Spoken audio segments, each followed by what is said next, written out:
The millionaire father pretended to be poor to test his son and was betrayed by him. Richard Thompson trembled nervously as he walked through the halls of Bellevue Restaurant, the most exquisite in New York City. His simple clothes contrasted with the luxurious environment, but he wasn't there by chance. 3 months earlier, he had made the most difficult decision of his life. After building a business empire from scratch and accumulating a fortune of over $50 million, Richard decided to test the true character of his only son, Michael. The comments that reached him about the young man's arrogant behavior worried him deeply. "Dad, you need to stop meddling in my business," Michael had said during their last argument. "Just because you built this company doesn't mean you know how it should run today." Those words cut Richard's heart like a sharp blade. The son he had raised with so much love and dedication was turning into someone he didn't recognize. It was then that he decided to put into practice a risky but necessary plan. With the help of Sarah, his personal secretary, and the only person he trusted at the company, Richard forged medical exams indicating a serious illness that would require expensive treatment. He pretended to have lost his entire fortune, paying for experimental procedures abroad. The act was so convincing that even the real doctors he consulted later believed the falsified documents. "Dr. Wilson told me I need more chemotherapy sessions," Richard lied to his son that December afternoon. "I'll have to sell the Upper East Side apartment and the country house." Michael turned pale upon hearing the news. For a few seconds, Richard felt hope when he saw tears in the young man's eyes. "Dad, don't worry. I'll take care of you. You can count on me for everything," said Michael, hugging his father tightly.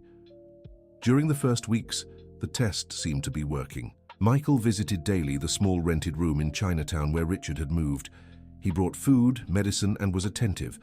Richard even questioned whether he had been unfair with his suspicions. But soon, the mask began to fall. "Dad, I can't come tomorrow. I have an important meeting with Korean investors," Michael said on a Thursday. "But I left money on the kitchen table. The visits went from daily to twice a week, then to once a week." Richard noticed that his son avoided long conversations, always inventing urgent commitments to leave quickly. It was Sarah who brought the first disturbing information. "Mr. Thompson, I need to tell you something," she said during one of her secret visits to the small room. "Michael is spreading that you've gone crazy after losing the money." "What do you mean?" Richard felt his stomach churn. "He told the employees that you have mental problems, and that's why you invented this story about an illness. He's saying that you've always been unstable, and that now it's worse." That revelation was like a punch to the stomach. Richard spent the night awake, trying to understand where he had gone wrong in raising his son. But the worst was yet to come. The following week, Sarah arrived with even more shocking news. "Mr. Thompson, Michael tried to bribe me to get company documents. He wants to prove that you're not fit to run the business." "Is he trying to remove me from the presidency?" asked Richard, incredulous. "Worse than that. He filed a petition for legal interdiction. He wants to take over all your assets, claiming you're senile." The ground seemed to collapse under Richard's feet. His own son was trying to steal everything he had built over decades of hard work. The pain was so great that he even thought about giving up the test and revealing the truth. It was in this moment of deepest despair that he met Dorothy Miller. Richard had gone out to buy medicine at a pharmacy in Chinatown when he suddenly felt ill on the sidewalk. The January heat was suffocating, and he had been walking for over an hour looking for the cheapest medications. His legs gave way, and he leaned against a wall trying to catch his breath. "Are you all right?" asked a female voice full of concern. When he opened his eyes, Richard saw a woman of about 60, with graying hair tied in a simple bun, wearing clean but mended clothes.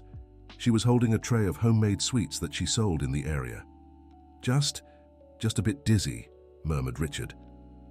"Come, sit here in the shade," said Dorothy, guiding him to a nearby bench. "I'll get you some water." Dorothy not only brought water but insisted on accompanying Richard to the pharmacy and then to his home. She discovered he lived alone and was eating poorly.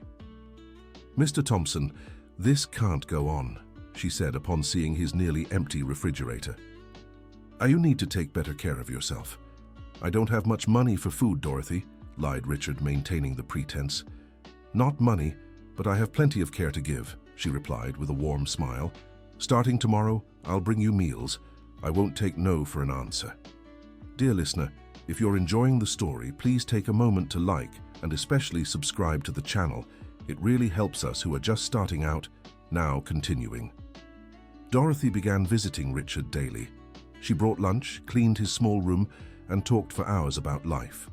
She told him about her 3 children who lived far away, about her husband who had passed 5 years earlier, about the difficulties of surviving by selling sweets on the street. "Do you have children?" she asked one February afternoon. Richard hesitated before answering. The pain was still too fresh. "I have a son, but we don't talk much." "Family is complicated indeed," said Dorothy, asking no further questions. "But it's never too late to fix things." If only she knew the truth, thought Richard. While Dorothy visited him every day, bringing food and medicine, Michael had completely disappeared from his life. It had been 3 weeks since he'd received even a phone call from his son. Sarah continued to bring concerning reports about Michael's activities at the company. "He's using your name to close shady deals, Mr. Thompson," she revealed during a visit. "He promised a group of investors he could secure government contracts because he has political influence." "But that's a lie," said Richard. "I never used politics to close deals." "I know, but he's desperate. It seems he's incurred huge personal debts. He's spending as if he were still the heir to a fortune." Richard discovered that Michael was frequenting the city's most expensive restaurants, flaunting a lifestyle he could no longer sustain. The young man had taken out loans using the family name as collateral, betting he would soon inherit everything. He even bought a new car, Sarah told him, an imported one costing $200,000. He told the salesman it's only a matter of time before he takes over as company president. The situation became even more serious when Richard learned that Michael was trying to sell family properties without authorization. "What do you mean he tried to sell the Soho building?" asked Richard, alarmed. "He forged your signature on the documents," explained Sarah. "The notary noticed the irregularity and denied the registration, but Michael insisted you were hospitalized and couldn't sign in person." Richard felt a mix of anger and sadness. His son had not only abandoned him in his time of need, but was trying to steal his assets. But the worst was yet to come. Dorothy noticed that Richard seemed more downcast than usual. "Did something happen, Mr. Thompson?" she asked while warming up the soup she had brought. "Mrs. Dorothy, have you ever felt completely alone in the world?" he asked, his voice choked with emotion. "Many times," she replied, sitting beside him. "When my Harold passed, I thought I wouldn't be able to go on. But I learned that sometimes life takes people away from us to bring better ones into our lives. And what if the person hurting us is someone we love deeply?" Dorothy looked at him affectionately and held his wrinkled hand. "True love doesn't hurt, Mr. Thompson. If it hurts, there's something wrong that needs fixing." That night, Richard couldn't sleep. Dorothy's words echoed in his mind. He began questioning whether the test had been a good idea. Perhaps he was losing his son forever with this charade. But the next morning, Sarah brought news that would change everything. "Mr. Thompson, Michael scheduled a meeting tonight at the Bellevue restaurant," she said, breathless. "He's meeting with a group of Canadian businessmen. He's promising he'll secure million-dollar contracts using his connections." "What contracts? What connections?" asked Richard. "He's lying, sir. He said you're just a minority partner in the company and that he has full authority to close any deal." Richard felt a wave of indignation. Not only had Michael abandoned him, but he was using his name and company to deceive others. It was time to put an end to this farce. "Sarah, I need you to arrange something for me," said Richard, with a determination he hadn't felt in months. "What do you need, sir?" "I'm going to show up at that meeting tonight, and I'm going to show Michael who really runs our company." Sarah was worried about the idea, but Richard was determined. He spent the entire afternoon thinking about what he would do. Part of him still hoped there was an explanation for his son's behavior, some justification that could salvage their relationship. At 7 in the evening, Richard arrived at the Bellevue restaurant. The establishment was truly luxurious, with crystal chandeliers, mahogany tables, and impeccably dressed waiters.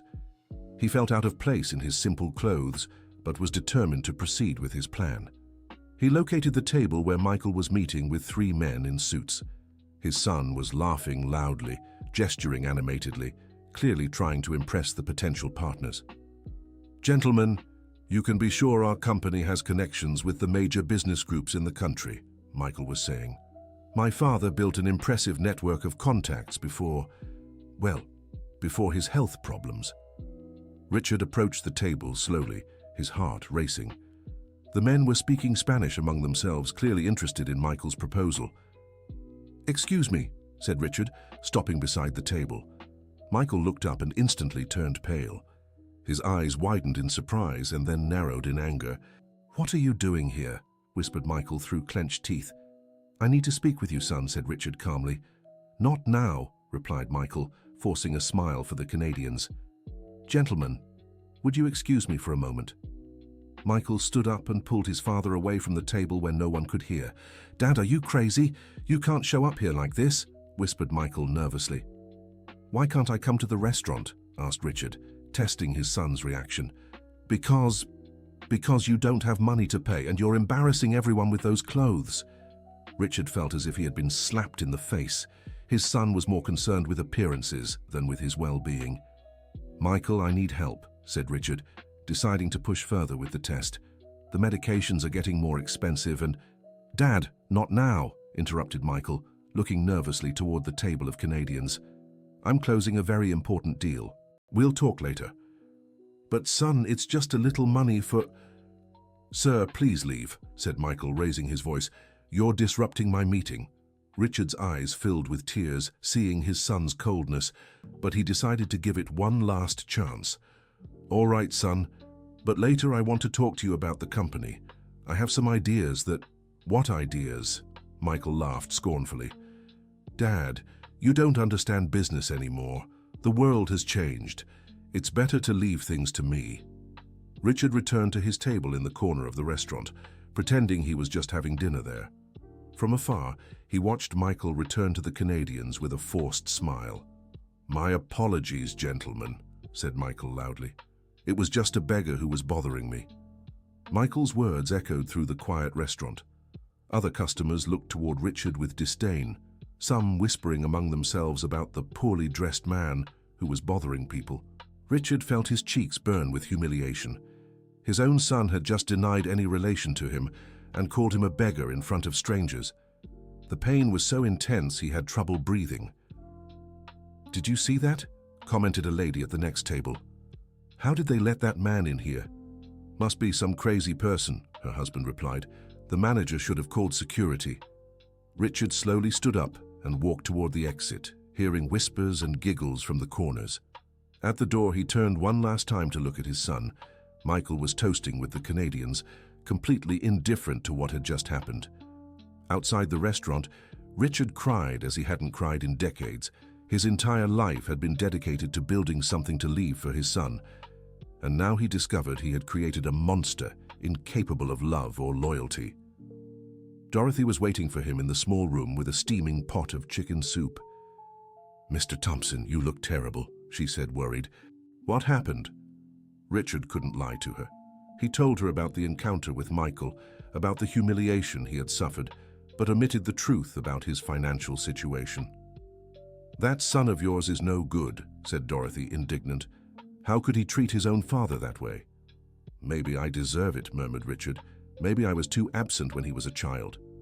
"Nonsense!" exclaimed Dorothy. "There's no justification for a son to humiliate his father in public. That's just lack of character."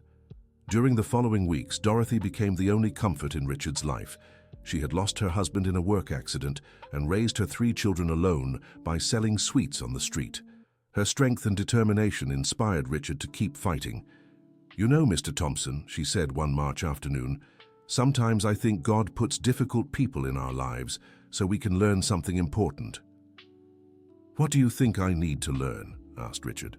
"That money can't buy character," she replied simply, "and that sometimes real family isn't the one we're born into, but the one we choose." Those words touched Richard deeply. He began to see Dorothy not as a mere acquaintance, but as a true friend. Gradually, he shared more details about his past life, always omitting the part about his fortune. "I worked at a big company for many years," he told her. "I managed to save up a little money, but I always prioritized work over family." "And what happened to the company?" asked Dorothy. I still have some shares there," Richard partially lied. "But my son wants me to sell everything to pay for the treatments." "What a selfish son," said Dorothy, shaking her head. "If it were me, I'd make him prove he deserves to inherit anything." The irony of the situation wasn't lost on Richard. He was doing exactly that, but the results were devastating. Meanwhile, Michael was sinking deeper into lies and shady business deals. Sarah reported that he had partnered with businessmen of questionable reputation, promising favors he couldn't deliver. "He says he's going to win the bid for the new subway line," Sarah told him. "The investors have already advanced him $2 million. "But that's impossible," exclaimed Richard. "Our company doesn't even participate in that kind of bidding." "I know, sir, but Michael invented a story that you have government contacts. He's promising things he can't deliver." The situation was spiraling out of control. Richard realized that if he didn't do something soon, Michael would end up involving the company in scandals that could destroy everything he had built.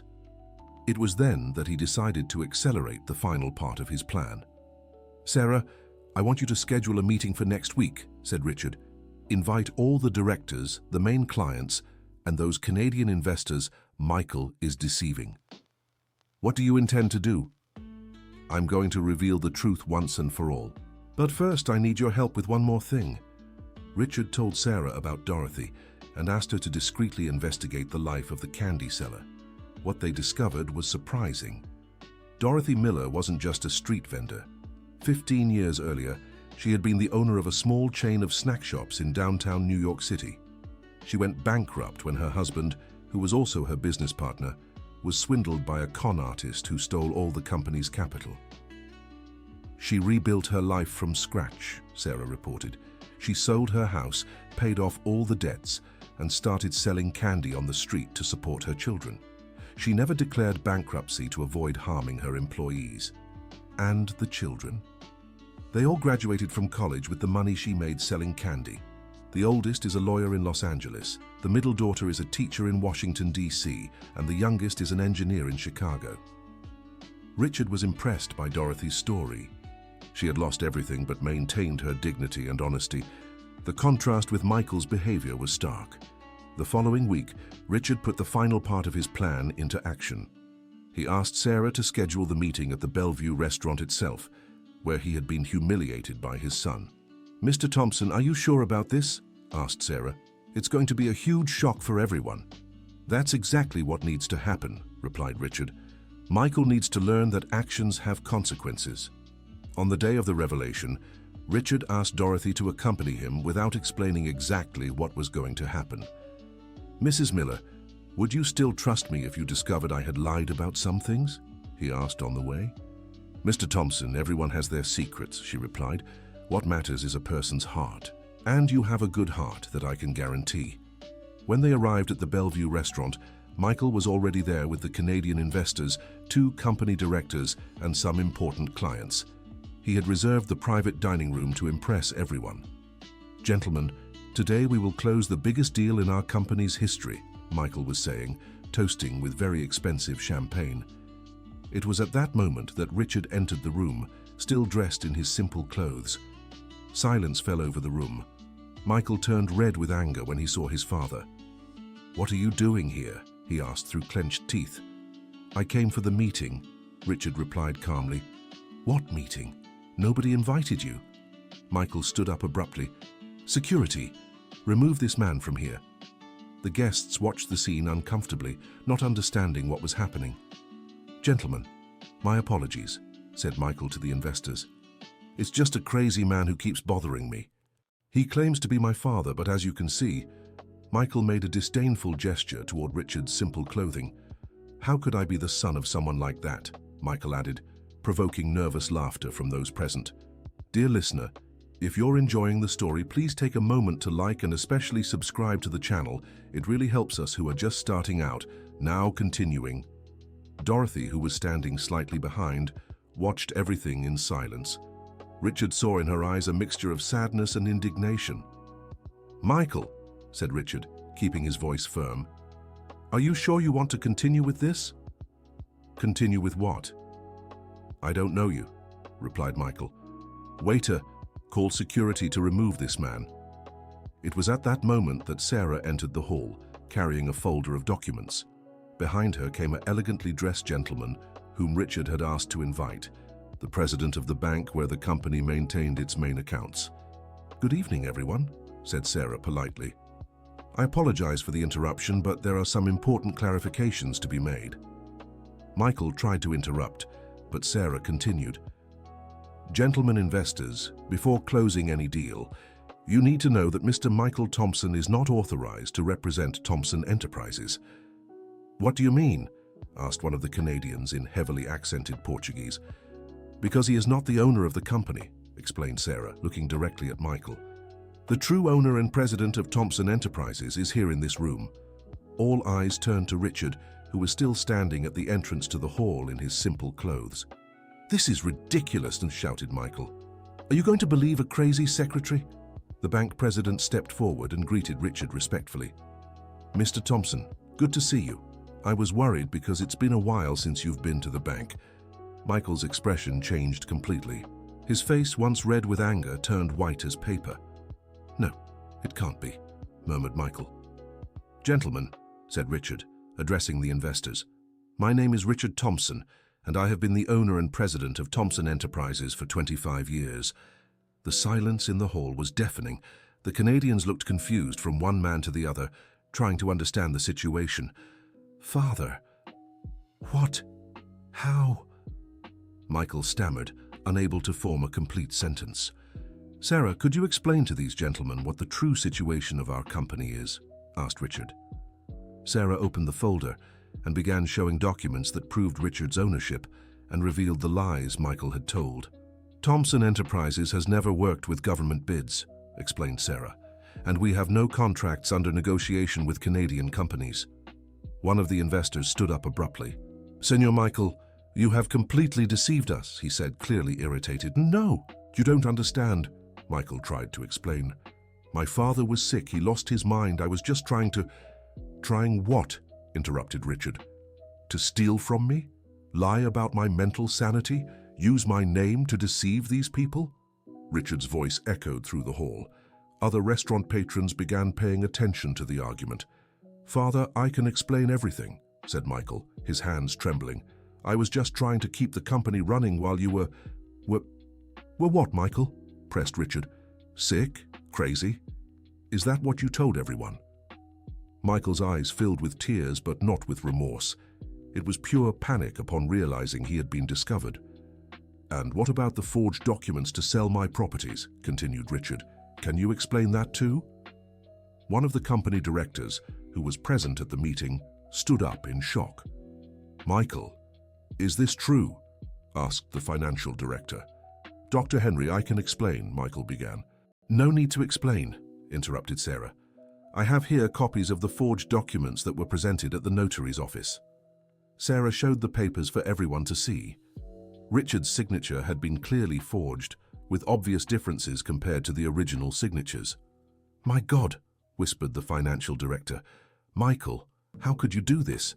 "You don't understand," shouted Michael, completely losing control. "He was sick.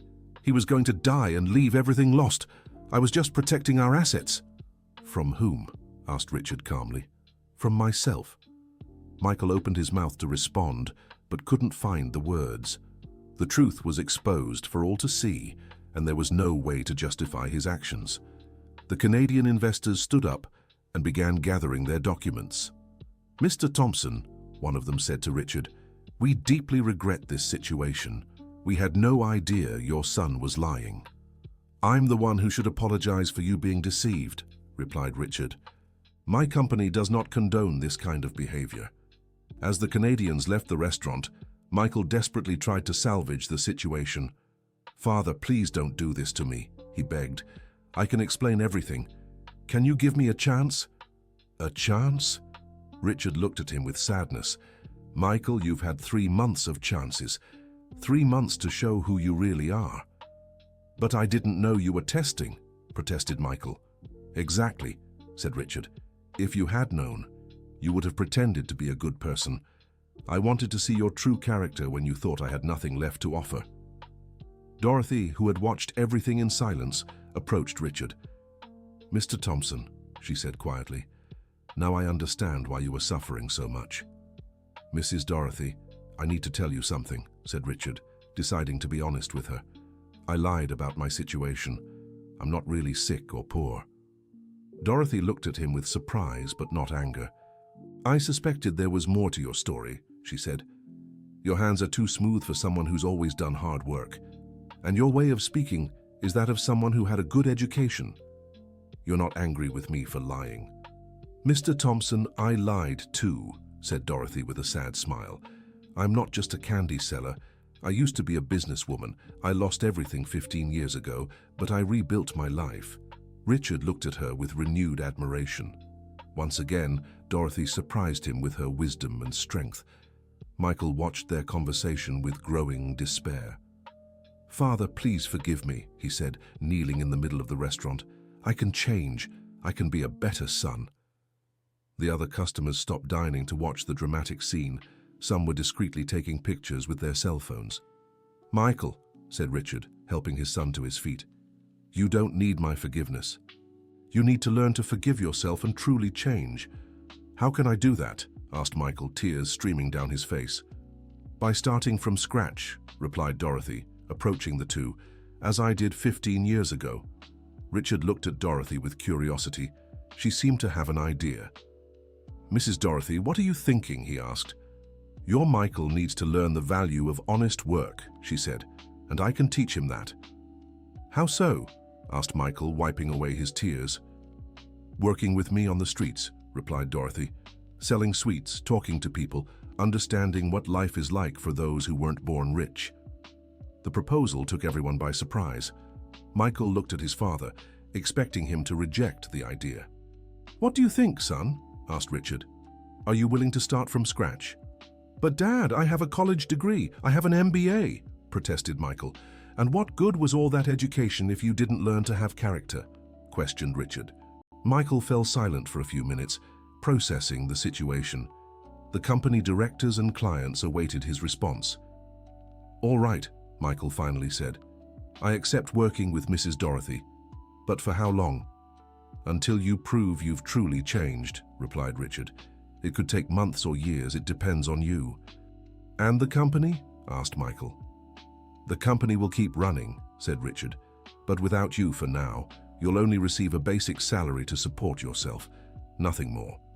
Michael swallowed hard but nodded in agreement. He didn't have much choice. The debts he had accumulated over the past few months were enormous, and without his father's support, he would face serious legal problems. The following week, Michael showed up at Chinatown Square at 6 in the morning, as Dorothy had instructed. She was organizing her homemade sweet stand when she saw him arrive. "You're right on time," she said. "First lesson, here we don't have a lunch hour. We eat when there's time." Michael wore simple clothes borrowed from his father and carried a backpack with the sweets Dorothy had prepared overnight. "What do I need to do?" he asked, clearly uncomfortable. "First, you'll learn how to make the sweets," replied Dorothy. "It's no use selling what you don't know how to make." During the first few weeks, Michael burned 3 pots trying to make brigadeiros and took over 2 hours to wrap 100 beijinhos. His hands, used only to typing on computers and signing documents, suffered from the manual labor. "This is harder than it looks," he complained at the end of the first day. "Everything is hard when we're not used to it," Dorothy replied patiently. "But difficulty teaches humility." Richard watched his son's progress from afar, discreetly visiting the square to see how he was adapting. What he saw made him both proud and worried. Michael was really trying, but his impatience was evident. He sighed loudly when the sweets didn't turn out perfect, complained about the heat during the work mornings, and showed irritation when customers haggled over prices. "Mr. Michael, you need to understand something," Dorothy said, one particularly difficult afternoon. "The people who buy our sweets aren't doing us a favor. We're the ones providing a service to them." "But they want to pay $2 for a sweet that costs $3 to make," complained Michael. "So what?" asked Dorothy. "Would you rather sell for $2 or not sell at all?" "But that doesn't make a profit." "Profit isn't just money, Mr. Michael. It's also the satisfaction of seeing a happy child eating your sweet. It's knowing you helped brighten someone's day." These lessons were hard for Michael to grasp, but little by little he began to understand what Dorothy was trying to teach him. After a month working on the streets, Michael received his first surprise. An elderly gentleman approached the stand and asked for a dozen brigadeiros. "These sweets are delicious," said the customer. "My wife loves them. Can you make an order of 100 brigadeiros for her birthday party?" Michael was excited about the large order, but Dorothy guided him to be realistic about deadlines and costs. "We can definitely do it," Michael told the customer, "but it'll take 3 days to be ready." "Perfect," the man replied. "What's the total?" Michael did the calculations quickly and gave the price. The customer paid without haggling and even left a generous tip. "See?" said Dorothy after the man left. "When we do good work, the customer recognizes its value." That was the first time Michael felt truly satisfied with the work he was doing. It wasn't the artificial satisfaction of closing a deal using lies, but the genuine pleasure of providing good service. Richard continued to monitor his son's progress but kept his distance. Dorothy visited him every evening in the little room to report on Michael's progress. "He still has much to learn," she reported, "but he's starting to understand that honest work has value." "And how is he treating the customers?" asked Richard. "At first he was a bit rough, but now he's more polite. Just yesterday he helped an elderly lady carry her groceries to the bus stop." "Really?" Richard was surprised. "Yes. And when he learned she didn't have money to buy a sweet treat for her little grandson, he gave her a chocolate truffle for free." Richard felt his heart warm upon hearing this. Perhaps there was hope for Michael after all. 2 months after the street test began, Michael faced his first major challenge. A city inspector appeared in the square demanding that all street vendors present their permits. "You have 15 minutes to provide the documentation, or I'll have to confiscate all the merchandise," said the inspector. Dorothy became nervous because her permit had expired the previous week, and she hadn't managed to renew it yet. "Miss Dorothy, what are we going to do?" asked Michael. "We'll have to accept the confiscation," she replied sadly. "It's the law." "But that will ruin our entire week's work," protested Michael. "I know, son, but sometimes life is like that. Tomorrow, we start over." Michael saw the resignation in Dorothy's eyes and felt an anger he had never experienced before. It wasn't anger at the rules or the system, but outrage at the injustice being done to an honest, hard-working woman. "Wait a minute," Michael said to the inspector. "Is there another way to resolve this?" "Only if you present a valid permit," the inspector replied dryly. Michael thought quickly. He remembered the contacts he had made over years of attending business events. One of them happened to be a councilman who always talked about supporting small business owners. "Can you give me 10 minutes? Michael asked the inspector. Dorothy looked at him surprised as Michael took out his phone and called the councilman. "Dr. Marcus, it's Michael Thompson. I need urgent help.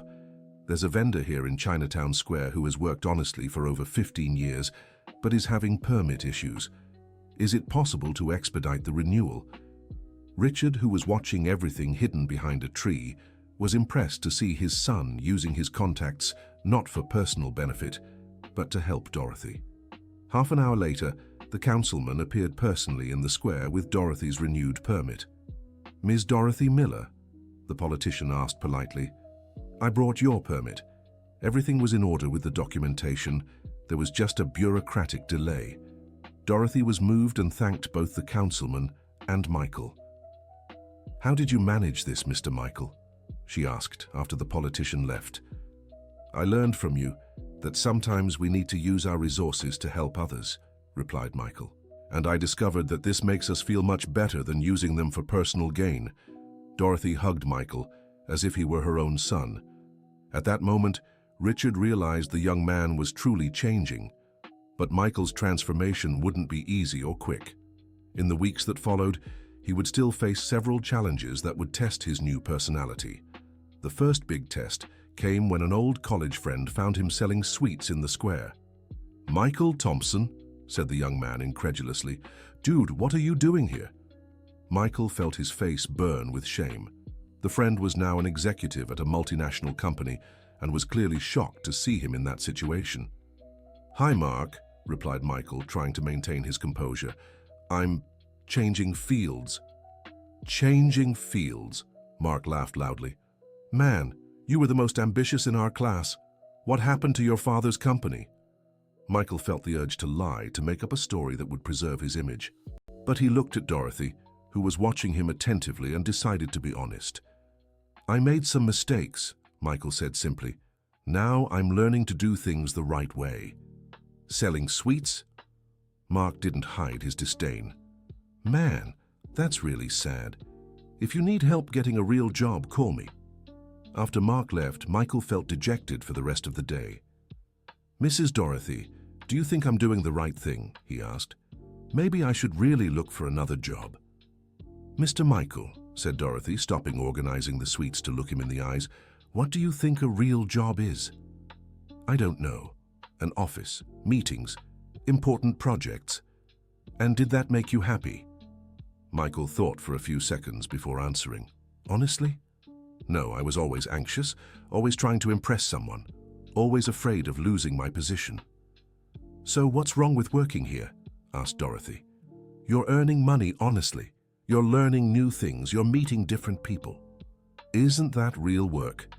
"Well, when you put it that way, Mr. Michael, the value of a job isn't in the office where it's done. It's in the honesty of the person doing it." That conversation marked an important change in Michael's mindset. He stopped being ashamed of working on the streets and began to take pride in the sweets he could make. Dear listener, if you're enjoying the story, please take a moment to like and especially subscribe to the channel. It really helps us who are just starting out.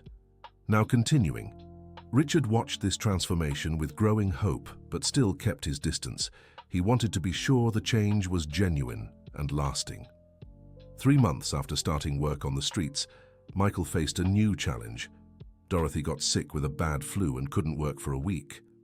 "Mr. Michael, you'll have to manage the stand by yourself," she said from her bed. "There's money in the drawer to buy the ingredients. The customers already know you, so it won't be a problem." Michael felt panic when he realized he would be solely responsible for supporting both of them that week. All the responsibility was in his hands, and he couldn't disappoint Dorothy. He got up at 4 in the morning every day to prepare the sweets, organized the stand, served the customers, and handled all the accounting. At the end of the week, he managed not only to maintain sales, but even increase the revenue a little. "How did you manage it?" asked Dorothy when she returned to work. "I talked to the customers," explained Michael proudly. "I asked what they liked to eat most and started making personalized sweets for each one." "Really?" Dorothy was impressed. "Mrs. Barbara loves coconut, so I made a special Beijinho for her. Mr. Robert prefers dark chocolate, so I adapted the Brigadeiro recipe. Mrs. Carmen likes fruit, so I created a different guava sweet." Dorothy looked at Michael with a smile full of pride. "Mr. Michael, you've discovered the secret to success, taking good care of people." "I learned from you," replied Michael. "And you know what else? I felt fulfilled in a way I had never felt before." Richard, who had been following everything through Dorothy's reports, decided it was time to take the next step in the reconciliation process. He arranged a meeting with Michael at a simple coffee shop near the square where he worked. He didn't say he was his father, just that he was a businessman interested in discussing opportunities. "Mr. Thompson," said Michael when he arrived at the coffee shop. He took a few seconds to recognize his father, who had started dressing more elegantly again. "Father, what are you doing here?" "Sit down, Michael," said Richard. "We need to talk." "About what?" asked Michael, visibly nervous. "About how you're doing in your work with Mrs. Dorothy. Have you been spying on me?" Michael became irritated. "I'm not spying." "I'm keeping track," corrected Richard. "I want to see if your change is real or just an act to win back my trust." Michael stayed quiet for a few minutes, nervously stirring the sugar in his coffee. "Father, I know I made terrible mistakes," he finally said, "but I'm really trying to change." "And why are you changing?" asked Richard. "Because you want to inherit my company, or because you realized you were wrong?" "In the beginning, I admit it was just to win back your trust, admitted Michael. But now it's different. How so?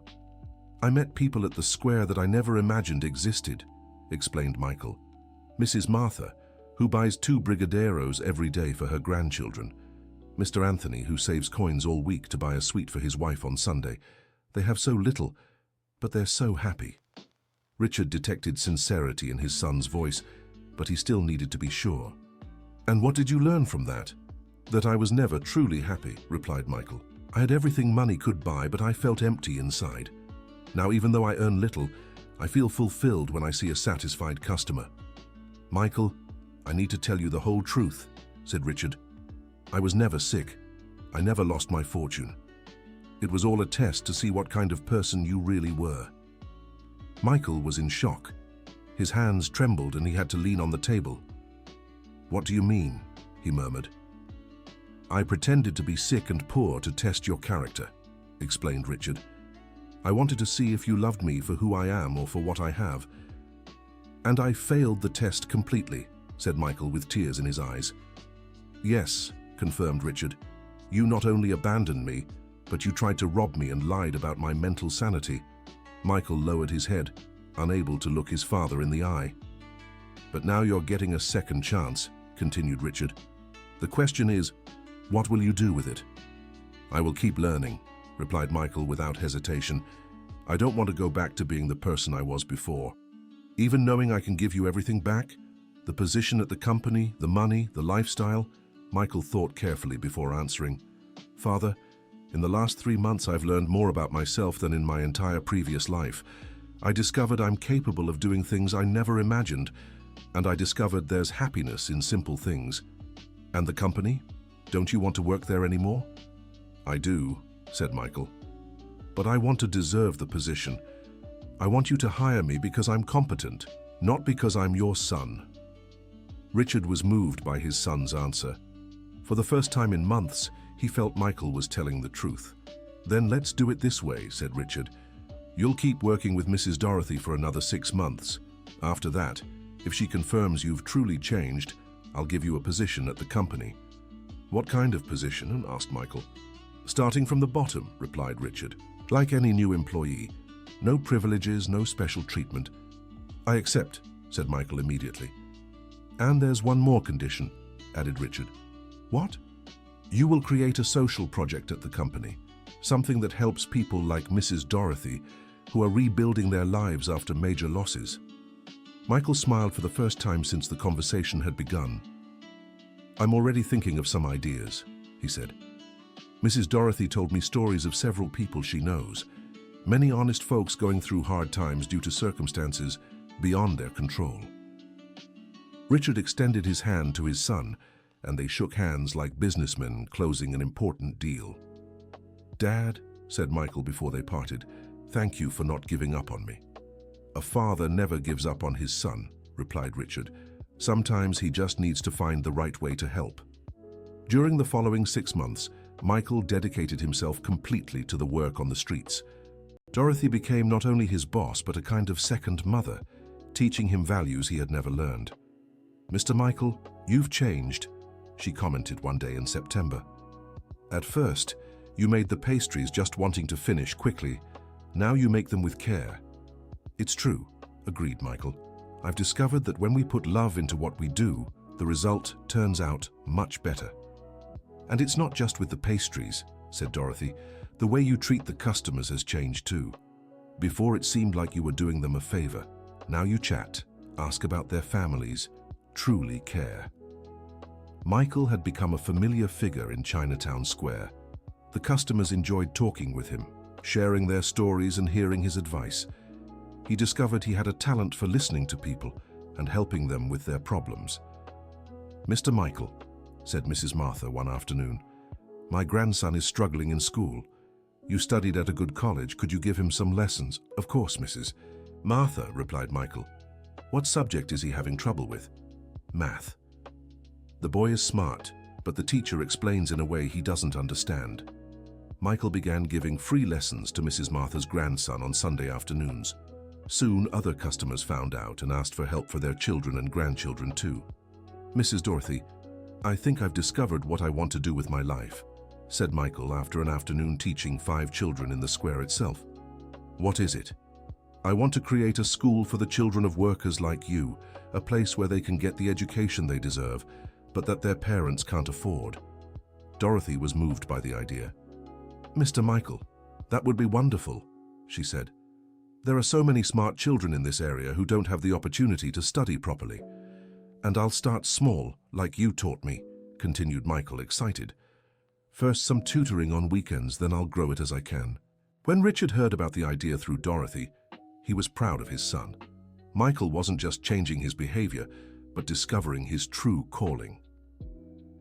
"Mrs. Dorothy," said Richard in their nightly conversation, "I think Michael is ready to return to the company." "Are you sure?" she asked. "Sometimes the change is only superficial." "I'm sure," replied Richard, "but I'll do it in a way that he continues learning." At the end of the agreed 6 months, Richard scheduled a formal meeting at the headquarters of Thompson Enterprises. Michael attended wearing the only suit that remained from his time as an executive, which now fit a bit loosely on him due to the weight loss from physical work. "Michael," said Richard in the meeting room, "you've fulfilled the agreement. Dorothy has assured me your change is genuine." "Thank you, Dad," replied Michael. "But I want to make it clear that I'm not here just because I met a deadline.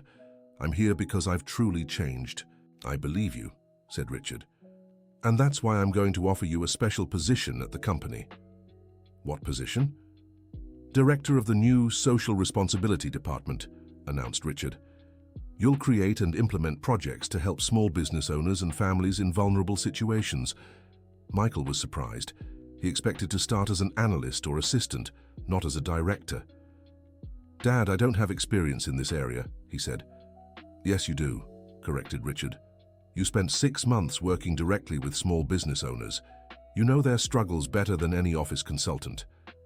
"And Mrs. Dorothy?" asked Michael. "Is she going to keep selling sweets in the square?" "Actually," said Richard with a smile, "I offered her to be your partner in the new department. She'll be a consultant specializing in small businesses." Michael was moved to hear he would continue working with Dorothy. "Did she accept?" "She's still thinking," replied Richard. "She said she needs to talk to you first." "To me? Why?" "Because she wants to make sure you won't change your personality when you have money and power again." Michael understood Dorothy's concern. It was a legitimate worry, considering his history. "Dad, can I make a proposal?" said Michael. "Of course. I want to keep living in the small room in Chinatown for now, and I want to keep working in the square on weekends, even after taking the position at the company." Richard was surprised by the request. "Why?" "Because I don't want to lose touch with reality," explained Michael. "The last few months taught me that it's very easy to forget how hard life is for most people when you live in a bubble of privilege." "Are you sure about this decision?" "Absolutely," replied Michael. "Besides, I love working in the square. The people there have become my family." Richard hugged his son, finally convinced that the transformation was real and permanent. "Then it's decided," he said. "Welcome back to the company, Director Michael." On his first day in the new position, Michael arrived at the company using public transportation, as he had gotten used to in recent months. The employees were surprised to see him, as many believed he had been permanently fired. "Good morning, everyone," Michael greeted in the elevator. "How are you?" The employees responded timidly. They remembered the arrogant Michael from before and didn't know what to expect from this new version. "Mr. Michael," said the receptionist, "you look very different." "Different how, Mrs. Jennifer?" "More human," she replied honestly. "Before you used to rush by and wouldn't even greet us." "It's true," admitted Michael. "I was very stuck-up and arrogant. I apologize for that." The receptionist was surprised by Michael's humility. The news spread quickly through the company. The owner's son was apologizing to the employees. In his new office, much simpler than the previous one, Michael began developing the Social Responsibility Project. His first initiative was to create a microcredit program for small business owners in the Chinatown area. "Dad, I want to use $50,000 from the budget to lend money interest-free to street vendors who want to expand their businesses," proposed Michael in the first board meeting after his return. How would this program work? Asked Richard. Loans from $1,000 to $5,000 interest-free with a 1-year repayment term. The applicant needs to present a simple business plan and have recommendations from 2 other business owners in the area. And if the person can't pay? Questioned the financial director. Then we renegotiate the term, replied Michael. The goal isn't to profit from interest, but to help honest people grow. The proposal was approved unanimously. In 2 weeks, Michael had created the entire program and started promoting it in Chinatown Square. Mr. Michael, is this for real? Asked Mr. Robert, a pastel vendor who dreamed of buying a bigger cart. Completely real, Mr. Robert, replied Michael. The company wants to help entrepreneurs like you grow. But why would you do that? Asked Mrs. Barbara suspiciously. Whenever someone offers interest-free money, there's a catch. There's no catch, Michael assured. It's a social investment. The company believes that by helping small entrepreneurs, we're strengthening the entire community. In 3 months, the program had approved 20 loans. Mr. Robert managed to buy the new cart and doubled his sales. Mrs. Barbara opened a small used clothing store. Other entrepreneurs were able to buy better equipment or expand their inventories. Mr. Michael, said Dorothy one afternoon, you've created something beautiful here in the square. How so, Mrs. Dorothy? People are different, more hopeful.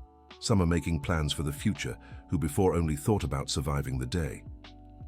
Michael felt a deep satisfaction hearing this. It was very different from the superficial satisfaction he felt when closing million-dollar deals in the past. Mrs. Dorothy, would you accept being my partner in the project? Asked Michael. I need someone who truly understands the lives of the people here. Mr. Michael, I don't have the education to be a partner in a big company, said Dorothy. You have something much more valuable than education, replied Michael.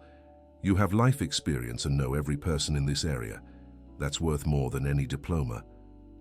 Dorothy accepted the proposal after much insistence. Her first suggestion was to create a training program to teach entrepreneurs how to better manage their businesses. There's no use giving money if the person doesn't know how to use it, she explained to Michael. We need to teach planning, expense control, customer service. Perfect idea, agreed Michael. I'll hire professors from the business school to give free classes right here in the square. The project grew quickly. Soon there was a line of people interested in joining the program. Michael had to expand the team and create partnerships with other organizations. Richard watched everything with growing pride. His son had not only changed, but was making a difference in the lives of hundreds of people. 6 months after Michael took on the new position, Richard decided it was time to reveal the final secret. Michael, I need to tell you something, he said during a family meeting in the Chinatown room, which Richard had kept as an alternative office. What is it, Dad? I'm going to retire from the company presidency, announced Richard. Are you really sick? Michael became worried. No, laughed Richard. I'm in good health, but I want to dedicate myself to other things. Dorothy gave me some ideas for social projects that I want to implement. And who will take over the presidency? Asked Michael. You, Richard replied simply. Michael was shocked again. Dad, I'm not ready, he protested. I'm still learning. Michael, in the last few months, you've demonstrated more leadership and social vision than in your entire previous career, said Richard. You're more ready than you think. But what if I ruin everything? You won't ruin it, Richard assured, because now you know the true value of work and people. Michael accepted the proposal, but on one condition, that Richard remain as a company advisor and that Dorothy become the general director of the social sector. Mrs. Dorothy, said Michael, would you like to make our partnership official? Mr. Michael, I should be the one thanking you, she replied. I never imagined that selling sweets in the square would end up with me becoming a company director. You deserve much more than that, said Michael. You're the one who taught me everything I know about dealing with people. 1 year after the humiliation at Bellevue restaurant, Richard, Michael, and Dorothy returned to the same location to celebrate the success of the company's social project. Ironic, isn't it? Commented Richard as they toasted with grape juice, since none of the three drank alcohol. A year ago, you humiliated me in this very place. Today, we're here celebrating your transformation. Dad, I'm so sorry for everything I did, said Michael. If I could go back in time, I'd do everything differently. You don't need to go back in time, said Dorothy. Just keep being the person you are today. Mrs. Dorothy is right, agreed Richard. The past teaches us, but the future is what matters. Michael looked around the restaurant and saw several people he knew from the square working there. The establishment had created a hiring program for former beneficiaries of Thompson Enterprises' social projects. Mr. Robert greeted Michael when he saw the former pastry seller working as a waiter. How are you adjusting here? Very well, Dr. Michael, replied Mr. Robert with a broad smile. I never imagined I'd work in a fancy place like this, and it's all thanks to your program. The credit is all yours, said Michael. You're the one who dedicated yourself to the training course and showed competence. Richard watched his son's interaction with the employees and felt complete. Michael had learned not only humility but also how to value people's potential regardless of their social background. Dad, said Michael when they returned to the table, I want to share some news with you. What is it? I'm dating, announced Michael, blushing a little. Really? Richard was surprised. Who's the lucky one? Amanda, Mrs. Martha's daughter, replied Michael. She's a nurse and works at the local health center. How did you meet? Asked Dorothy, curious. She always bought sweets to take to the children she treats at the center, Michael explained. One day we started talking and discovered we have a lot in common. What kind of things in common? Richard wanted to know. We both want to help our community. She takes care of people's health, I create opportunities for work and education. Richard was moved to see that Michael had found someone who shared his new values. When will we meet her officially? Asked Dorothy. Actually, said Michael, looking toward the restaurant entrance, she's arriving now. A young brunette woman of about 30 entered the restaurant. She wore simple but elegant clothes and had a warm smile that lit up her face when she saw Michael. Amanda, come meet my father and my second mother, said Michael, rising to greet her. Pleased to meet you, Mr. Thompson, Amanda greeted respectfully. Michael talks about you a lot. I hope he says good things, joked Richard. Only good things, Amanda assured. He's very proud of the father he has. And Mrs. Dorothy, said Amanda, greeting the vendor, thank you for everything you did for Michael. He tells me you were fundamental in his transformation. That boy has a good heart, replied Dorothy. He just needed someone to show him the right path.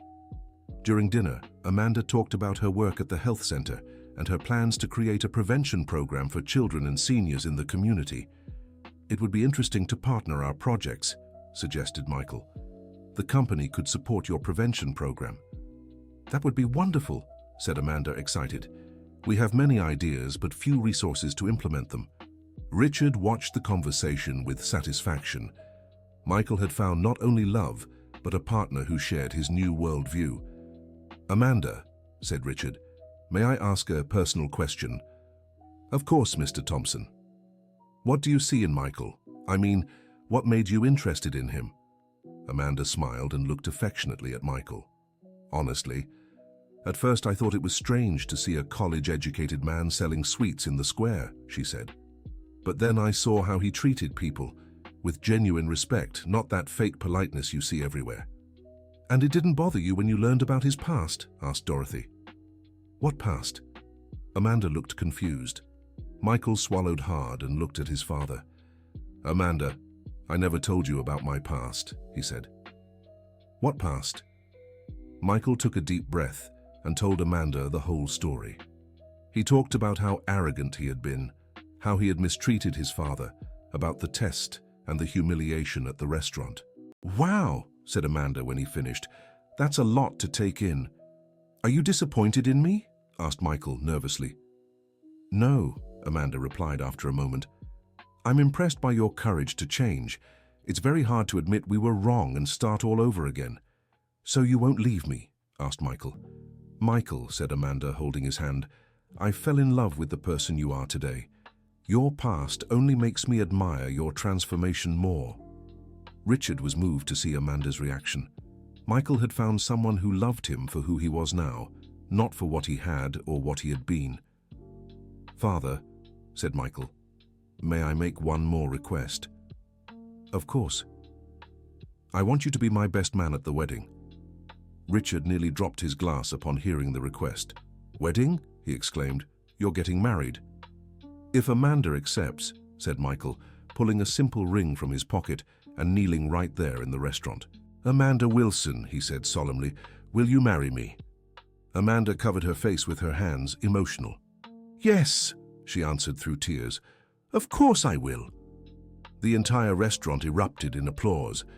Richard and Dorothy hugged, crying with happiness. "Mrs. Miller," said Richard through tears, "thank you so much for saving my son." "Mr. Thompson, you're the one who saved him," replied Dorothy. "You had the courage to show him the truth, even knowing it would hurt." "No," disagreed Richard. "You were the one who showed him what truly matters in life." 2 months later, Michael and Amanda's wedding took place at the Chinatown Community Church, the same one where Dorothy had married 30 years earlier. It was a simple ceremony, but full of love and meaning. "My dears," said the priest during the ceremony, "you are an example that true love is born when two people share not only dreams, but values." The best man and matron of honor were Richard and Dorothy, who had become true friends and godparents to each other during their months of spending time together. "Dorothy," whispered Richard during the ceremony, "would you like to have dinner with me tomorrow? No expectations, just a conversation between friends." "I would be delighted, Richard," she replied with a smile. After the ceremony, there was a reception in the church hall. All the people from the square were there, customers who had become friends, beneficiaries of the microcredit program, company employees. "Everyone," said Michael in his speech, "I want to thank you all for teaching me what I never learned in college, that true wealth lies in the people we love and the lives we are able to touch." The applause was long and warm. Michael had become a person genuinely loved by the entire community. "And now," he continued, "I want to announce our company's next project. We will build a community school here in Chinatown, offering free, quality education to all the children in the area." The news was met with euphoria by the audience. Parents and mothers wept with emotion upon learning their children would have access to better education. "The school will be called the Dorothy Miller Institute," announced Michael, "in honor of the woman who taught me that true education doesn't come from books, but from the example of honest, hard-working people." Dorothy was so moved she had to sit down. She never imagined she would be honored this way. "Mr. Michael, I don't deserve this," she said through tears. "You deserve this and much more," replied Michael. "You saved not just me, but my entire family." Richard approached Dorothy and held her hands. "Dorothy, besides being our partner, would you like to officially become our family?" he asked. "What do you mean, Richard?" "Will you marry me?" he asked, pulling a ring from his pocket. The room fell completely silent. Dorothy looked surprised at Richard, then at Michael and Amanda, who smiled encouragingly. "Richard, are you sure?" she asked. "We're so different." "We're complementary," corrected Richard. "You taught me to see beauty in simple things. I can offer you security and companionship." "And I already consider you my mother," said Michael. "It would be an honor to have you officially in the family." "Then I accept," said Dorothy, moved. "But on one condition." "What is it?" asked Richard. "We continue working together in the square on weekends. I don't want to lose touch with our community." "Of course," Richard assured her. "In fact, I have a surprise. I bought a house here in Chinatown so we can be neighbors with all our friends." The party continued late into the night. When everyone had finally left, the family gathered in the little room that had been the setting for all their transformations. "Father," said Michael, "I want to apologize once again for everything I did." "Michael, I forgave you a long time ago," replied Richard. "What matters is who you've become." "And Mrs. Dorothy," said Michael to his future stepmother, "thank you for not giving up on me when I was still unbearable." "Son," said Dorothy, using the term affectionately, "everyone deserves a second chance. You knew how to make the most of yours." Amanda watched the family she had gained with affection.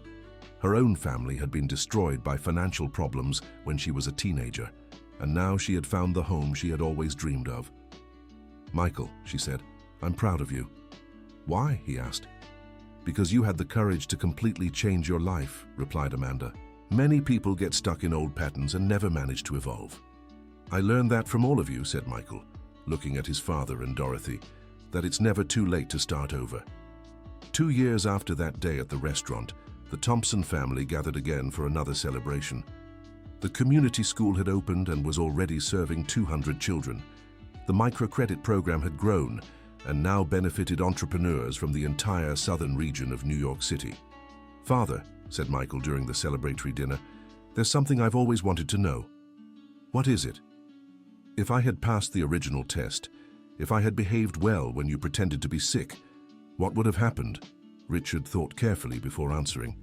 Honestly, you would have inherited the company, but you probably would have remained the same arrogant and empty person as before, he said. The test wasn't to approve you, it was to transform you. What do you mean? I knew you would fail, admitted Richard. I knew your character better than you did. The goal was never to test you, but to shock you, so you would realize who you really were. Michael was astonished by the revelation. So everything was planned, even my meeting with Mrs. Dorothy. No, replied Richard, meeting Dorothy was chance, but a blessed chance that saved our entire family. What do you mean she saved the entire family? Asked Amanda. Because she didn't just save Michael, explained Richard. She saved me too. She taught me that wealth without love is poverty. She showed me I had lost touch with what truly matters in life. Dear listener, if you're enjoying the story, please take a moment to like and especially subscribe to the channel. It really helps us who are just starting out. Now continuing. And now? Asked Dorothy. What's the family's next plan? Expand the projects to other regions, answered Michael. I want other families to have the same opportunities we gave here in Chinatown. What about the company? Asked Amanda. The company is doing well, said Richard. But our priority now is social impact. We discovered that doing good for the community is also good for business. How so? Asked Michael. Our employees have been more motivated since we started the social projects, explained Richard. And we've gained new clients who want to work with companies that have social responsibility. Besides, added Dorothy, the lady at the bank told me that companies with social projects get loans with lower interest rates. True, confirmed Richard. We discovered that doing good isn't just a matter of conscience, but also a good business strategy. The conversation was interrupted by the arrival of a special guest, Dr. Henry, the company's financial director, accompanied by his wife. Mr. Thompson, sorry to bother you, said Dr. Henry, but I brought news that couldn't wait until Monday. What news? Asked Richard. Thompson Enterprises just won the award for most socially responsible company in the state of New York, announced Dr. Henry. Everyone was thrilled with the news. Michael hugged Amanda, Richard kissed Dorothy, and everyone toasted once again. Dad, I never imagined I'd feel so proud of something that wasn't financial profit, said Michael. That's the best kind of pride, answered Richard. The pride of knowing we made a difference in people's lives. What about the future? Asked Amanda. Do you have plans to have children? Michael and Amanda looked at each other and smiled. Actually, said Amanda, we're already trying. We want to continue this new generation of the Thompson family. And this time, said Michael, I'll be a present father from the beginning. I want my children to learn the values that Mrs. Dorothy taught me. What values are those, asked Richard, curious to hear his son's answer. That honest work is more valuable than easy money, began Michael. That true friendship is more important than self-serving networking. That helping others is more satisfying than accumulating wealth. And that family is built with love and dedication, not with inheritances and obligations. Dorothy wiped away a tear upon hearing Michael's words. Mr. Michael, you learned everything just right, she said, proud. I learned from the best teacher, he answered, hugging Dorothy. And now, said Richard, raising his glass, a toast to our family. A family that chose each other, tested each other, and grew stronger through hardships. To the Thompson-Miller family at B. Everyone toasted together. 5 years after that fateful day at the restaurant, the family's story had become legend in the Chinatown area. The community school served over 500 children. The microcredit program had benefited more than 1,000 families, and Thompson Enterprises was nationally recognized for its social responsibility. Michael and Amanda had 2 children, Ethan, 3 years old, and Emma, 1 year old. Richard and Dorothy got married and became the most present and loving grandparents the children could have. "Grandpa Richard," said Ethan one Sunday afternoon in the square, "why do you work selling sweets if you have a big company?" Richard smiled at his grandson's innocent question. "Because this is where we learn to be a real family, my grandson," he replied, "and we never want to forget that lesson." "And does Daddy work here too?" asked Ethan. "Your father learned here that honest work is more important than easy work," explained Dorothy. "That's why he still comes every weekend." Ethan watched his father preparing brigadeiros with the other vendors in the square. Michael had become a kind of informal leader of the community, always willing to help those in need. "Daddy," called Ethan, "can I help make brigadeiros?" "Of course, son," replied Michael, lifting the boy onto his lap. "But first you need to wash your little hands well." Amanda watched the scene with tenderness. Her husband had become exactly the kind of father she had dreamed of for their children, present, affectionate, and full of solid values. "Michael," she said, "remember that day at the restaurant when your father showed up?" "How could I forget?" replied Michael. "It was the day that changed my life forever." "Do you regret anything?" "I regret taking so long to learn," said Michael. "But I don't regret the path I took. Every difficulty brought me to where I am today." "And where are you today?" asked Amanda. "In the happiest place in the world," replied Michael, looking around the square full of friends. "Surrounded by the people I love and doing work that has meaning." Richard approached the couple with Emma in his arms. "Michael," he said, "there's one more thing I need to tell you." "What is it, Dad?" "I've decided to donate half of the company to the foundation we created," announced Richard. "The other half goes to you and your children, but on one condition." "What condition?" asked Michael. "That you never forget where you came from, and where you should always return when you need to remember what really matters." Michael looked at the square, at his friends, at the family he had built, and smiled. "Dad, you can be sure. This place will always be our true home." Dorothy joined the family group, bringing a tray of fresh brigadeiros. "Family, I just received a special order," she announced. "From whom?" asked Amanda. "From the Bellevue restaurant," replied Dorothy with a mischievous smile. "They want 500 sweets for a special event. It seems our brigadeiros have become famous in the area." Everyone laughed, remembering the irony of the situation. The same restaurant where Michael had humiliated his father was now ordering sweets from the family. "Shall we accept?" asked Michael. "Of course," replied Richard, "but we'll deliver them in person. I want everyone to see how our family is today." "Good idea," agreed Dorothy, "and we'll take the children so they can see where it all began." The following week, the entire family went to the Bellevue restaurant to deliver the order. Richard wore an elegant but simple suit. Michael wore the polo shirt that had become his work uniform. Dorothy was in her best dress, and Amanda carried their two children. "Good evening," greeted the restaurant manager. "You must be from the confectionery that made our order." "We are the Thompson Miller family," replied Michael proudly.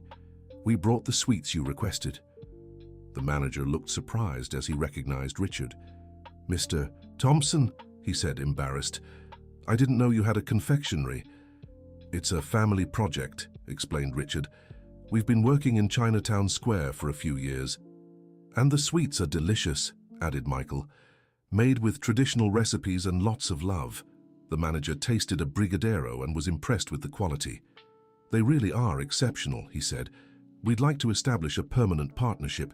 How about providing desserts for our restaurant?" "It would be an honor," replied Dorothy, "but we have one condition. We want part of the kitchen staff to be people from our community." "No problem," agreed the manager. "We need dedicated people, and you come highly recommended." The partnership with the restaurant was the final milestone in the family's transformation journey. The place that had been the scene of the greatest humiliation of their lives became a symbol of their renewal. "Dad," said Michael as they returned home, "thank you for giving me the chance to become a better person." "Michael, the one who became a better person was you," replied Richard. "I just created the circumstances. The change came from within you." "And Mrs. Dorothy," said Michael to his stepmother, "thank you for believing in me when I didn't even believe in myself." "Mr. Michael, from day one, I knew you had a good heart, replied Dorothy. It was just hidden behind a lot of pride. And now? Asked Amanda. What's the family's next dream? To keep growing together, replied Richard. And never forget the lessons we learned on this journey. Amen, everyone agreed. Ethan, who had fallen asleep in the car, woke up when they arrived home. Daddy, he said in a sleepy voice, when I grow up, can I work selling sweets with you? Of course, my son, replied Michael. But first you'll study hard to be even better than your dad. What if I want to be a doctor like Mommy? Then you'll be the best doctor in the world, Michael assured him. What matters is doing what you love and doing it well. And always helping people, asked Ethan. Always, everyone confirmed in unison. Richard carried his grandson to the bedroom and put him to bed. As the boy fell asleep, he reflected on the journey that had brought his family to this point. Dorothy, he said when he returned to the living room, do you think we made the right choices? Richard, look around us, she replied, pointing to the family photos scattered throughout the house. We have a united family, work that makes a difference, true friends. What more could we want? You're right, agreed Richard. Sometimes the hardest path leads to the best destinations. And sometimes, added Michael, you need to lose everything to discover what truly matters. We didn't lose everything, corrected Amanda. We gained everything. We gained each other. The family hugged in a circle, including the children who had woken up to the voices. It was a hug that represented not just love, but achievement. Victory over pride, over greed, over prejudices. Victory of humility, generosity, and true love. Family, said Richard. May our story inspire other families to discover that the greatest treasure isn't the wealth we accumulate, but the love we build together. Amen. Everyone responded again. The next morning, the family woke up early for another work day at the square. It was Sunday, but they had promised to do a special event, distributing free sweets to underprivileged children in the area. Family, said Michael as they prepared the sweets. Do you think our story could inspire other people? Absolutely, replied Dorothy. Many people need to learn that it's never too late to start over. And that sometimes you need to lose everything to find what truly matters, added Richard. Dad, said Michael, what if we told our story to other families? How so? Lectures, books, maybe even a documentary, suggested Michael. To show that transformation is possible when you have the courage to face the truth. Interesting idea, said Richard, but it has to be done the right way, without glamorizing the suffering, just showing that change is possible. And always emphasizing that what matters is the love between people, added Amanda. I agree, said Dorothy. Our story can give hope to those going through family difficulties. 2 years later, the family published the book The Second Chance, recounting their journey of transformation. All proceeds from the book were dedicated to expanding their social projects. Michael, said a journalist during the launch, what was the most important lesson you learned? That true love sometimes needs to be difficult, replied Michael. My father had the courage to show me the painful truth about who I was. If he had been indulgent with me, I never would have changed. And you, Mr. Richard? Asked the journalist. Do you regret anything? I regret not having done it sooner, replied Richard. I should have realized earlier that I was raising a spoiled child and taken steps to correct it. Mrs. Dorothy, said the journalist, what was it like to see Michael's transformation? It was like watching a flower bloom in the middle of concrete, Dorothy answered poetically. Painful at first, but beautiful in the end.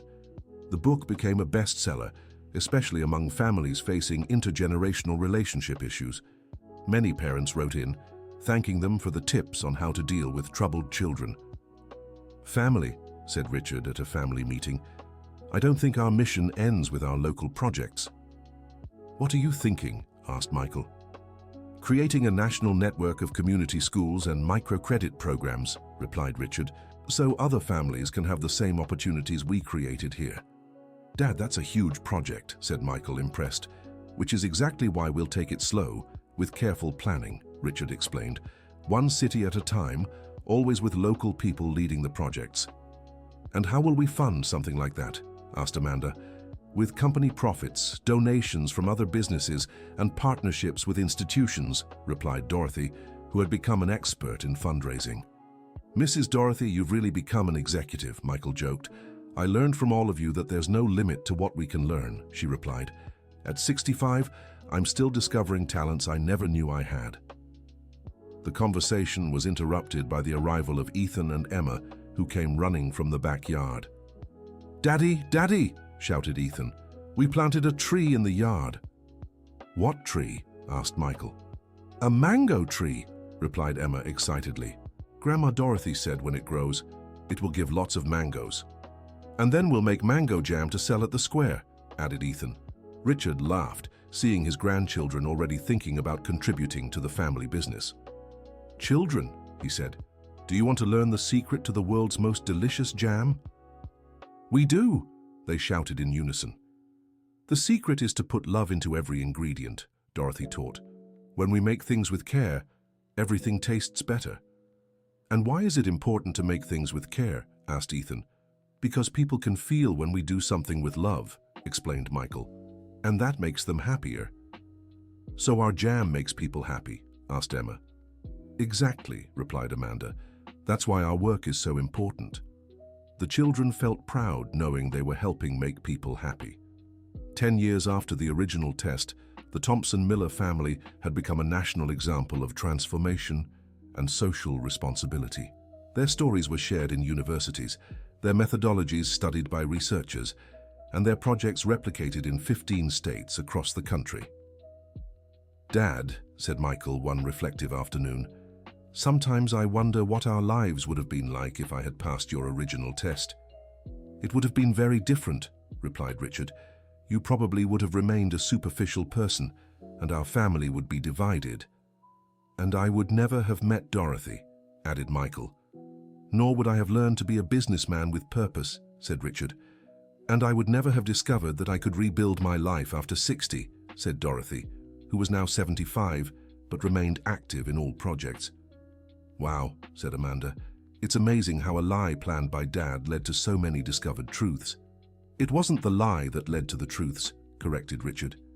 "It was the courage of all of us to face who we really were, and to accept that we needed to change," added Michael. "Change is scary," said Dorothy, "but staying the same when we know it's wrong is even scarier." Ethan, now 13, listened to the adults' conversation attentively. "Grandpa," he said, "can I ask a question?" "Of course, my grandson. If one day I do something very wrong, will you also give me a second chance?" Richard smiled and hugged his grandson. "Ethan, everyone deserves second chances when they're truly willing to change," he replied. "But I hope you learn from our mistakes and don't need to go through the same difficulties." "And if I need to go through them?" insisted Ethan. "Then we'll be here to help you get back up," assured Michael, "like the family did for me." Emma, now 11, also joined the conversation. "Daddy, when I grow up, I want to have a company like ours," she said. "Why?" asked Michael. "To help families like we help," replied Emma. "I want other children to have good schools like I do." "That's beautiful, my daughter," said Amanda, moved. "You're already learning that the most important thing is to help others." "I learned from you," Emma said simply. Richard looked at his gathered family and felt immense gratitude. The test he had done years ago not only saved his relationship with Michael, but created a family united by solid values and true love. "Family," he said. "Our journey proves that it's never too late to start over, that mistakes can turn into lessons, and that true love withstands any test. And that sometimes the greatest legacy we can leave our children isn't money," said Michael, "but an example of how to live with dignity." "Amen," said Dorothy. "And may our story inspire other families to discover that true wealth is measured by the love we share." That night, while putting the children to sleep, Michael and Amanda talked about the future. "Michael, are you happy with the life we've built?" she asked. "Happier than I ever imagined possible," he replied. "And you?" "Completely fulfilled," said Amanda. "We have a beautiful family, work that makes a difference, and true friends." "And we have each other," added Michael, kissing his wife.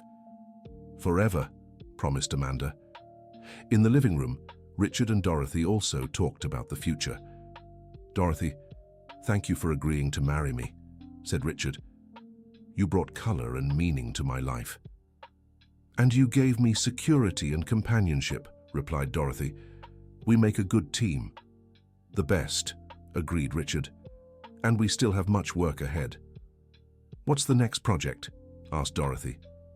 "I was thinking of creating a program to help other businessmen test the character of their heir children," said Richard, "in a less traumatic way than mine."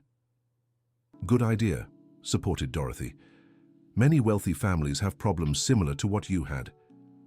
"And you could give talks about rebuilding life after losses," suggested Richard. "Your story is inspiring." "Richard, I've never given a talk in my life," said Dorothy nervously. "I had never pretended to be poor either," replied Richard.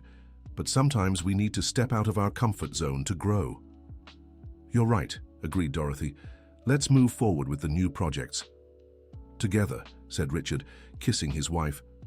"Always together," confirmed Dorothy. The story of the Thompson-Miller family became an example that transformation is possible when there is true love, courage to face the truth, and willingness to start over. Richard's test not only saved his relationship with Michael, but created a stronger, more united, and more prosperous family in every way that truly matters. 15 years after that traumatic day at the restaurant, Ethan was graduating in business administration and Emma in medicine. Both had grown up watching their parents work diligently, both in the company and at the square, learning from an early age that true success is measured by the positive impact on people's lives. "Grandpa Richard," said Ethan on his graduation day, "I want to work in the family business but following the same path as my father." "What path?" asked Richard. "Starting from scratch, working at the square, learning from the community people," explained Ethan. "I want to earn my position through hard work and dedication." Richard smiled, proud to see that the values had been passed on to the third generation. "And you, Emma?" he asked his granddaughter. "I want to be a community doctor," replied Emma. "Work at the Chinatown Health Clinic like Mommy did when she was young." "But don't you want an easier life?" asked Dorothy. "You could have everything without having to work so hard." "Grandma Dorothy," said Ethan, "you always taught us that the best things in life are achieved through our own efforts, and that helping others is more satisfying than accumulating wealth," added Emma. Richard and Michael exchanged glances, moved. The lesson had been learned and was being passed on. "Then it's decided," said Michael. "The new generation will continue our tradition of honest work and social responsibility." "But with one difference," said Richard. "What?" asked the grandchildren. "You won't have to go through the pain that I and your father went through," explained Richard. "You'll start already knowing what's right." "That's both an advantage and a responsibility," said Amanda. "You have to honor the sacrifices your grandparents and parents made." "We will honor them," promised Ethan and Emma together. That night, the family gathered for the last time in the little room in Chinatown, where it had all begun. Richard had decided to turn the place into a small family museum, preserving the memory of their transformation journey. "This place will always remind our family of where we came from," said Richard, looking around the simple room, "and where we can always return when we need to remember what truly matters," added Michael. "Our story proves that it doesn't matter where we're born or what we have," said Dorothy. "What matters is what kind of person we choose to be. And that true family is built with love, not money," completed Amanda. "And it's never too late to start over," said Ethan and Emma together. Richard hugged his family, feeling complete. The test that had begun as a painful suspicion about his son's character had turned into the greatest blessing of his life. He had not only regained Michael, but gained an expanded family full of love and purpose. "Thank you, God," he murmured, "for turning our pain into growth, our separation into unity, and our pride into humility." The family remained embraced for long minutes in silence, each reflecting on the journey that had brought them there. Outside, Chinatown Square remained busy, full of the people who had become their true community. And so, what began as a painful test from a suspicious father turned into a story of redemption, love, and growth that would echo through generations in the Thompson-Miller family, proving that sometimes we need to get completely lost to truly find ourselves. End of story. Now tell us what you thought of this transformation story and where you're watching from. Did Michael manage to fully redeem himself, or do you think some mistakes are unforgivable? Leave your honest opinion in the comments. Thank you so much for joining us on this emotional journey. Don't forget to leave your like and, most importantly, subscribe to the channel so you don't miss other touching stories like this one.